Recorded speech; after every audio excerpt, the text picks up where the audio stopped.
আসসালামু আলাইকুম এভরিওয়ান, আশা করি আপনারা সকলে ভালো আছেন। আলহামদুলিল্লাহ আমিও খুব ভালো আছি। তো আজকে আমি মুরগির মাংস রান্না করব। মুরগির মাংস রান্না করার জন্য আমি প্রথমে মুরগিটাকে ফ্রাই করে রেখে দিয়েছি।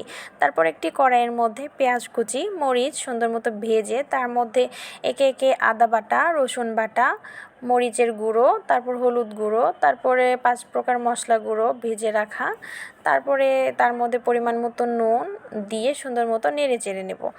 সুন্দর মতো নেড়ে চেড়ে মশলাটাকে কষিয়ে নিতে হবে, তাহলে মাংসর টেস্টটা অনেক দ্বিগুণ হয়ে যাবে। আসলে মাংস রান্না করার সময় মশলাটুকুকে কষানোর উপরেই ডিপেন্ড করে যে মাংসর টেস্ট কতটুকু হবে। তো মশলাটাকে সুন্দর মতো কষিয়ে নেওয়ার পরে আমি এতে পরিমাণ মতো পানি দিয়েছিলাম এবং পানিটা শুকিয়ে যাওয়ার আগ পর্যন্ত মশলাটাকে সুন্দর মতো কষিয়ে নিয়েছি। তারপর ভেজে রাখা মুরগির মাংসগুলো তার মধ্যে আমি দিয়ে একে একে নেড়ে চেড়ে নিয়েছি। নেড়ে চেড়ে অনেক সুন্দর একটা কালার আসছে, আপনারা দেখুন এখনই। তারপর এর মধ্যে আমি সুন্দর মতো পরিমাণ মতো পানি দিয়ে দিব। পানি দিয়ে এটাকে আবার একটু ভালো মতো নেড়ে চেড়ে নেব, যাতে সুন্দর মতো পানি সবগুলোতে লেগে যায়। তারপর এটাকে ঢেকে রেখে দিব।